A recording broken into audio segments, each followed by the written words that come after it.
लग्नानंतर होईलच प्रेम भाग 19. आरती म्हणाली, आहो आम्ही काय म्हणतोय, आपण जाऊन भेटूया ना तिला. प्रदीप म्हणाला, आरती राहू दे, त्यांना अजून काही दिवस तिकडं.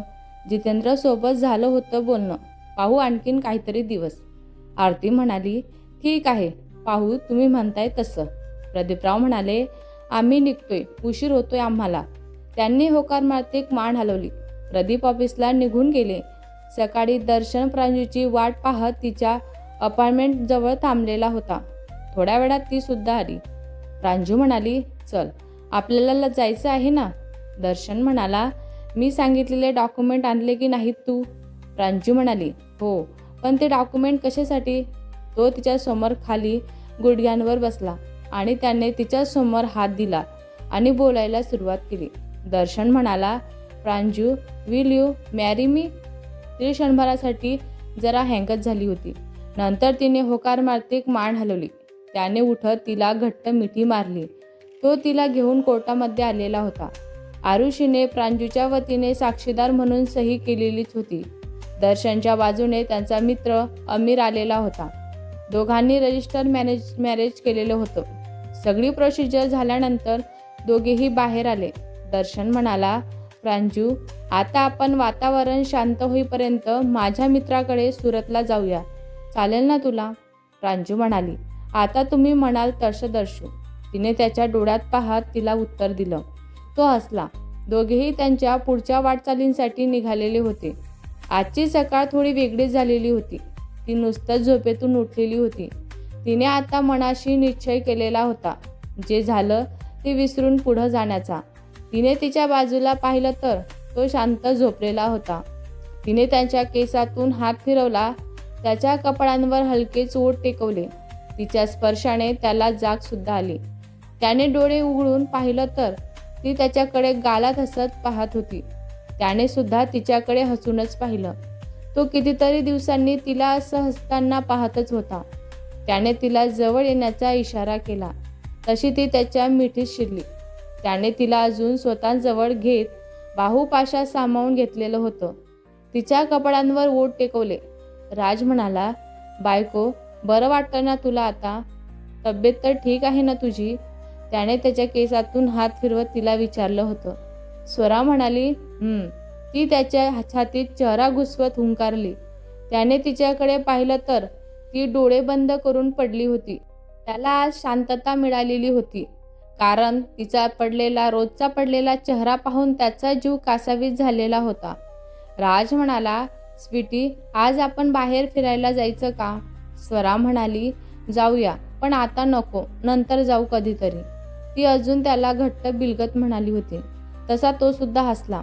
ती आता नॉर्मल मोडवर आलेली होती. ते पाहून त्याला सुद्धा छानच वाटलेलं होतं. त्याने तिचा चेहरा वरती केला. तिने त्याच्या डोळ्यात पाहिलं तर त्याच्या डोळ्यात हलकं पाणी दिसत होतं. ते पाहून ती सुद्धा उठली. स्वरा म्हणाली, आहो काय झालं तुम्हाला. तिने कासावीस होत त्याला विचारलं. त्याने तिला आपल्या छातीशी घेतलं. तिच्या केसांवर ओठ टेकवले. राज म्हणाला, पुन्हा अशी नको वागत जाऊ तू. आम्हाला खूप त्रास होतो त्या गोष्टींचा. नाही, कधीच नाही. सॉरी ना. त्याने तिचा चेहरा आपल्या चेहऱ्यांसमोर केला. तिच्या कपाळांवर, गालांवर, कानांवर ओठ टेकवले. त्याच्या स्पर्शाने ती मोहरली. त्याच्या जेंटलनेस तिला नेहमी एका वेगळ्याच दुनियेत घेऊन जायचा. त्याने तिला बेडवर झोपवलं. तो तिच्यावर आला. त्याने पुन्हा तिच्या पूर्ण चेहऱ्यांवर आपल्या ओठांची मोहर उमटवलेली होती. तिच्या मानेवर चेहरा नेत त्याने तिला किस करायला सुरुवात केलेली होती. दोघेही त्यांच्या प्रेमारंगात रंगून गेलेलेच होते. सकाळी सत्येंद्र नेहमीप्रमाणे ड्युटीवर जायची तयारी करतच होता. अनिता सुद्धा कॉलेजसाठी तयार होतच होती. तिचं आपलं काहीतरीच असतं. ओठात फुटफुटणं चालू झालेलं होतं. अनिता म्हणाली, जरा सुद्धा लक्ष नसतं या माणसांचं माझ्याकडे. आता काय पाहायचं, काहीच नाही. एवढं तयार झाले सुद्धा यांचं माझ्याकडे अजिबात लक्ष नाही आहे. आणि हा माणूस सुद्धा माझ्याकडे बघत सुद्धा नाही. जाऊ दे, बोलून तरी काय उपयोग म्हणा. मागच्या वेळी बरं म्हणाले होते, इथे घेऊन जातो, तिथे घेऊन जातो तुला. एकदाचं फक्त रंकाळाला घेऊन गेले तेवढंच काय ते. कशाला सांगायचं. जमत नाही तर काय माहिती. आता सुद्धा स्वतःचंच आवरत बसलेले आहेत. काय करू या माणसांचं मी? त्याला सगळं ऐकू जातच होतं, पण तो मनातल्या मनात हसत तिचं सगळं ऐकून घेतच होता. त्याला सुद्धा भारी आणि मज्जासुद्धा येतच होती. तो एकदम तिच्याजवळ आला आणि त्याने तिच्या कमरेला पकडून स्वतःजवळ ओढून घेतलेलं होतं. त्याच्या अशा अचानक जवळ येण्याने ती दचकून त्याच्याकडे पाहू लागली होती. सत्येंद्र म्हणाला, आता काय म्हणत होतात तुम्ही? त्याने भुवई उंचावत तिला विचारलं. अनिता म्हणाली, मी कुठं काय म्हणाली? तिने अडखळत उत्तर दिलं. सत्येंद्र म्हणाला, तुम्ही नाहीतर मग कोण? तुमचं भूत बोलत होतं की काय? त्याने दोन्ही हात तिच्या भोवतीने तिला विचारलं. तिने जीभ दातात पकडली. त्याने दीर्घ श्वास घेत तिच्या डोळ्यात पाहत बोलायला सुरुवात केली. अनिता, आमची पहिली प्रायोरिटी नेहमी कामच असणार असेल. आम्हाला माहिती आहे की आम्ही तुम्हाला वेळ देत नाही, पण काय करणार ना, आमचं कामच असं आहे की आम्हाला वेळ नाही मिळत. तुम्ही एका पोलीस ऑफिसरची बायको आहात, हे लक्षात ठेवायचं. आता तुम्हाला या सगळ्यांची सवय व्हायलाच हवी, पण आम्ही तुम्हाला वचन देतो की इथून पुढं आम्ही जेव्हा केव्हा तुमच्यासोबत असू ना, तेव्हा आमचा संपूर्ण वेळ तुमचाच असेल. त्याने तिचा चेहरा ओंजळी घेत तिच्या कपाळांवर ओठ टेकवले आणि तिला प्रॉमिस केलं. अनिता म्हणाली, आम्ही असं कधीच नाही म्हणालो की तुम्ही तुमची कामं सोडून आमच्या मागे फिरत बसा म्हणून, पण दिवसातून सुद्धा फक्त अर्धा तास तरी तुम्ही देऊ शकता ना मला? तेवढंच पाहिजे आम्हाला, बाकी काही नको. आम्हाला माहीत आहे की तुम्हाला तुमच्या कामातून वेळ नसतो. तुम्ही तुमचं काम प्रामाणिकपणे करत असता. या गोष्टीची मला तुमची बायको म्हणून नेहमीच अभिमान असेल. तिने बाजूच्या टेबलवरची त्याची कॅप घेतली आणि त्याच्या डोक्यांवर चढवली. I was proud of you, माझा नवरोबा. ती त्याच्या कपड्यांवर ओठ टेकून त्याला म्हणाली होती. तसा तो गालात हसला. दोघेही तयार होऊन घराबाहेर पडले होते. सत्येंद्रने तिला तिच्या कॉलेजमध्ये सोडलं आणि तो सुद्धा निघून गेला. स्वरा आणि राज समोर वाहणाऱ्या पाण्याकडे एकटक पाहत बसलेले होते. दिवसभर एकमेकांसोबत छान वेळ घालून दोघेही टेन्स नदीच्या काठांवर बसले होते. स्वरा म्हणाली, आहो किती शांत वाटतंय ना. तू हुंकारला. आहो, या सगळ्या गडबडीत घरच्यांशी बोलायचं राहूनच गेलं माझं. राज म्हणाला, उद्या निवांत तुझ्या आईसाहेबांसोबत सुद्धा बोलून घे. स्वरा म्हणाली, हो करते, मी सगळ्यांनाच कॉल करणार आहे. राज म्हणाला, आणि आता सुरू कर ऑफिसला जायला सुद्धा. स्वरा म्हणाली, हो ते तर जावंच लागेल ना मला आता ऑफिसला. आता घरी राहून उशीर झालेला आहे. तिने होकार मार्तिक मानच हलवली. दोघेही घरी निघून आले होते. दुसऱ्या दिवशी तिने भावनांचा नंबर डायल केला. जशी रिंग जात होती तसं तिच्या अंगांवर काटा येतच होता. जितेंद्र आणि भावना दोघेही ऑफिसला जायची तयारी करत होते. तेवढ्यातच भावनाचा मोबाईल वाजला. त्यांनी पाहिलं तर स्क्रीनवर लाडो नाव झळकत होतं. त्यांनी पटकन कॉल रिसीव्ह केला आणि स्पीकरवर फोन टाकला. भावना म्हणाली, हॅलो. तिचा आवाज ऐकून भावनाच्या डोळ्यात पाणी चाललं. ते पाहून जितेंद्रांना सुद्धा खूपच वाईट वाटत होतं आणि आनंदही फार झालेला होता. लाडो, भावना थरथरत्या आवाजात त्यांना म्हणाल्या. त्यांचं लाडो ऐकून स्वराने घट्ट डोळे मिटून घेतले होते. स्वरा म्हणाली, आईसाहेब तुम्ही कशा आहात? तिने स्वतःला सावरतच विचारलं. भावना म्हणाली, आम्ही ठीक आहोत लाडो. आता तुमची तब्येत कशी आहे? आता ठीक तर आहे ना सगळं? तुमची तब्येत वगैरे छान आहे ना? इकडं कधी येताय? आम्ही वाट पाहतोय तुमची येण्याची. हो, काही दिवसातच येतो आम्ही, स्वरा अशी म्हणाली. इकडं या राहिला काही दिवस आमच्या जवळ याल ना तुम्ही? त्या डोळ्यातलं पाणी अडवत म्हणाल्या होत्या. स्वरा म्हणाली, हो येईल ना. भावना म्हणाली, वाट पाहतो आम्ही तुमची, या लवकर. स्वरा म्हणाली, डॅडी आहेत का? त्यांच्याशी बोलायचं होतं मला. हो आहेत ना. जितेंद्रने भावनाकडील मोबाईल आपल्या हातात घेतला. दीर्घ श्वास घेत बोलायला सुरुवात केली. जितेंद्र म्हणाला, कशा आहेत लाडो तुम्ही? स्वरा म्हणाली, आम्ही ठीक आहोत डॅडा. तुम्ही कशा आहात? छान आहात ना? जितेंद्र म्हणाला, आम्ही सुद्धा छान आहोत आणि बरे आहोत.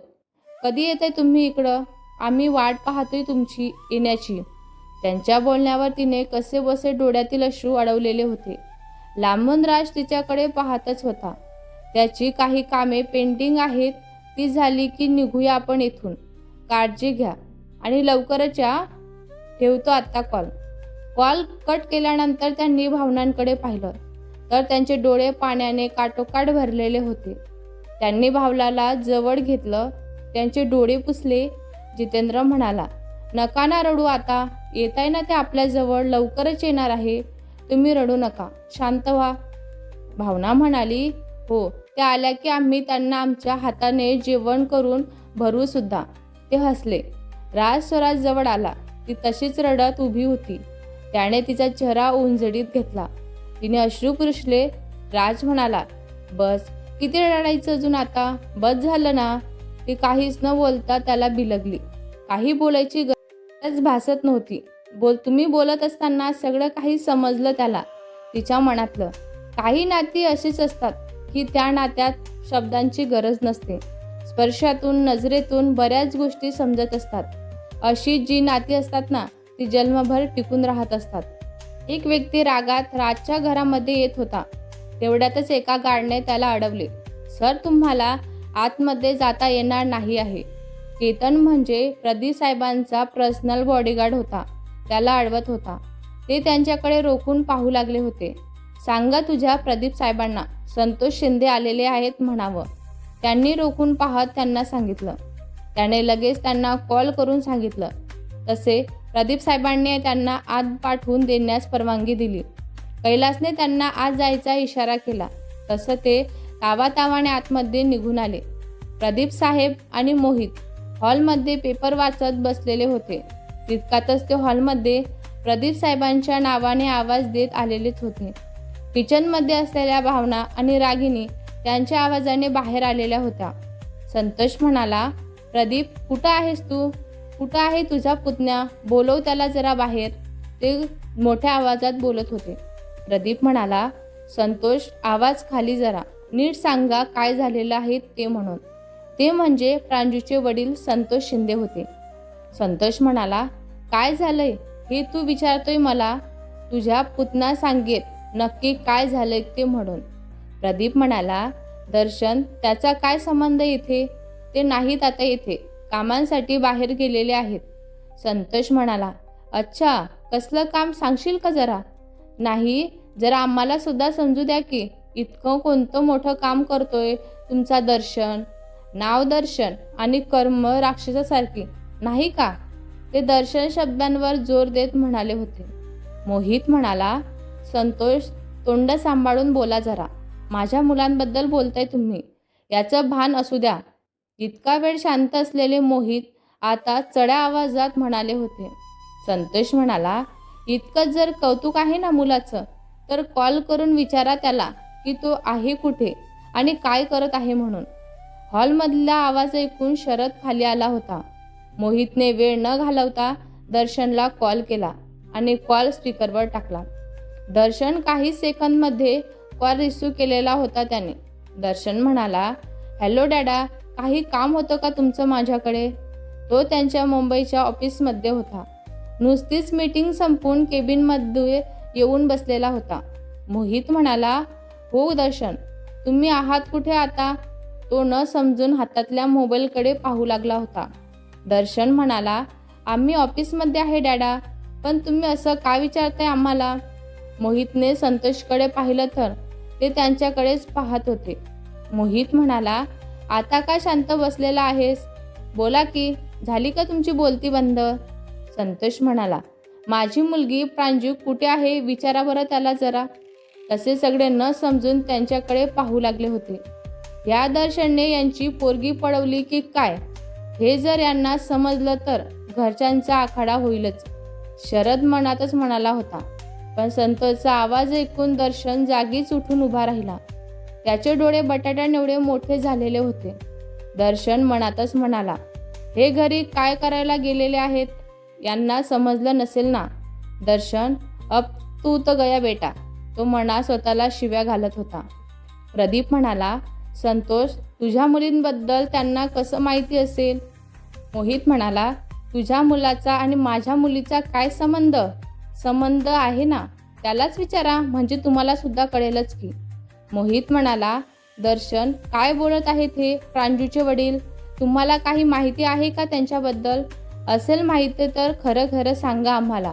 दर्शन म्हणाला, हो डॅडा, आहे माहिती. आम्ही येतोच आहो आता लगेच कोल्हापूरमध्ये. आल्यानंतर आपण निवांत बोलू. मोहित म्हणाला, काय बोलताय तुम्ही दर्शन? तुम्हाला काय माहिती आहे त्यांच्याबद्दल? सांगा तुम्ही. मोहित त्यांच्यावर गरजले होते. संतोष म्हणाला, मी सांगतो. त्यांच्या बोलण्यावर सगळे त्यांच्याकडे पाहू लागलेच होते. तुमच्या या चिरंजीवांनी मुलगी पडवून नेली माझी. एवढंच नाही तर दोघांनी काही दिवसांपूर्वी दिल्लीमध्ये रजिस्टर मॅरेज केले आणि आता दोघेही मुंबईमध्ये आहेत. त्यांच्या मित्राकडे राहत आहेत. सगळे आश्चर्यचकित नजरेने त्यांच्याकडे पाहायला लागले होते. प्रदीप साहेबांनी रागात मुठी आवडलेल्याच होत्या. मोहितच्या नजरेत अंगार फुललेले होते. शरदने कपाळांवर हात मारून घेतला होता. आरती आणि रागिनी दोघी एकमेकांच्या तोंडांकडे पाहू लागल्या होत्या. हॉलमधील वातावरण आता क्षणात भंग झालेलं होतं. त्यांचं बोलणं ऐकून दर्शनने वैतागून केसात हात फिरवला. त्याला करायचं एक होतं आणि तिसरंच होऊन बसलेलं होतं. मोहित म्हणाला, दर्शन, संतोष बोलतोय हे खरं आहे का? तू सांग. आणि खोटं अजिबात बोलायचं नाही, खरं सांगायचं. त्याने आवाजात जरब आणत त्याला विचारलं. दर्शन म्हणाला, हो, आम्ही आणि प्रांजूने लग्न केलेलं आहे डॅडा. पण डॅडा, आम्ही काय म्हणतोय ते एकदा तरी ऐकून घ्या ना. दर्शन विनंत्या करत सुरात म्हणाला होता. मोहित म्हणाला, काय ऐकायचं राहिलेलं आहे आता? तुम्ही आता लगेच निघाय तिथून, घरी या. त्याने हो म्हणत कॉल कट केला. कोणाला काय बोलावं ते समजतच नव्हतं. शरद तिथून सटकला आणि रूममध्ये येऊन निघून गेला. संतोष म्हणाला, आता का शांत झालेले आहे सगळे? प्रदीप, तुझं काय म्हणणं आहे या सगळ्यांवर? संतोष प्रदीप साहेबांवर नजर रोखतच म्हणाले. प्रदीप म्हणाला, दर्शनला येऊ देत, मग बोलू आपण काय बोलायचं ते. तू थांब तो येईपर्यंत, ते शांत स्वरात म्हणाले. त्यांनी शामूला म्हणजे घरातील नोकरांना आवाज दिला. शामू, यांना गेस्ट रूम दाखव. संतोष, तू दर्शन येईपर्यंत आराम कर. बोलू आपण नंतर, तू आल्यानंतर जे काही बोलायचं ते. संतोष म्हणाला, प्रदीप, तुझ्या पुतण्याने हे चांगलं नाही केलं. तुझ्या घरात मी माझ्या मुलीला सून म्हणून पाठवणार नाही. प्रदीप म्हणाला, आम्हालाही काही हौस नाही आहे तुझ्या मुलीला सून म्हणून या घरात आणायची. ते त्यांच्यावर नजर रोखतच म्हणाले होते. संतोष गेस्ट रूममध्ये निघून गेले. मोहित आणि प्रदीप त्यांच्या स्टडी रूममध्ये निघून गेलेले होते. भेटूया पुढच्या भागात. हा भाग तुम्हाला कसा वाटला कमेंट करून नक्की सांगा. व्हिडिओ आवडला असल्यास लाईक करा, शेअर करा. नवीन असाल तर चॅनलला सबस्क्राईब करा. धन्यवाद.